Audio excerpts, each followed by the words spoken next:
Hi, it's Jennifer Rosebrook. In this tutorial, I want to show you how to put in the stud side of a corset busk. It's pretty easy to get the loop side of the busk in, but I want to show you how I do the stud side. So here we go.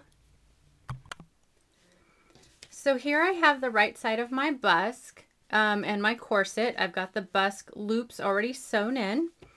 And this is my other side. It's got the facing here that will enclose the stud side in between the seam allowances.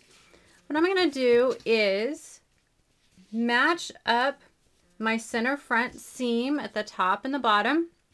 And then I'm going to mark.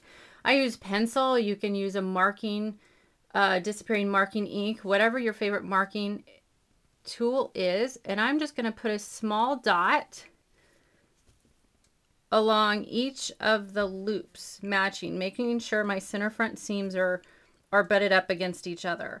And I'm going to put the dot not as far out as this opening, but where these two little edges come together. That's where I'm going to make my mark.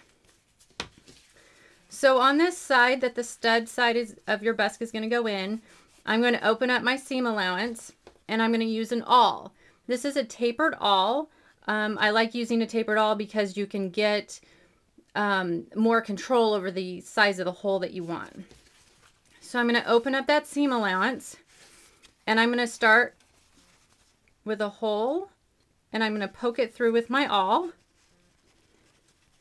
You want to twist it and keep your fingers behind the awl on the other side so you can control it. Be very careful not to slip through or have too much pressure on the awl, or you will poke a hole bigger than you want. I'll also go from the back side and poke the hole out the other way, always twisting to make sure that my hole is open. And if it's not, you just keep going very, very gently.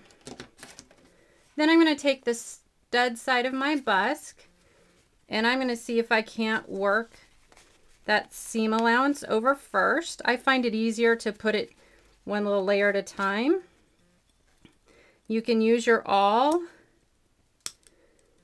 to work the edge over that.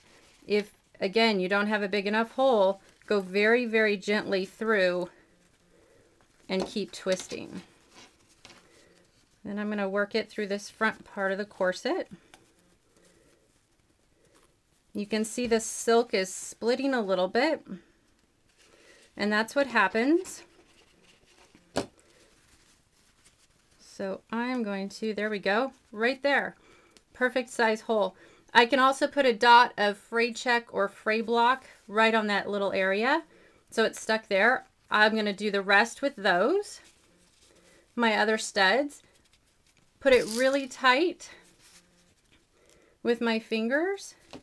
I'm going to pin right up against it so I will have all the studs out, and then I'm going to run it through my sewing machine with a zipper foot right next to it. And that's how you insert the stud portion of your busk. Hope you enjoyed this tutorial. You can find more at historicalsewing.com. Thank you very much for watching.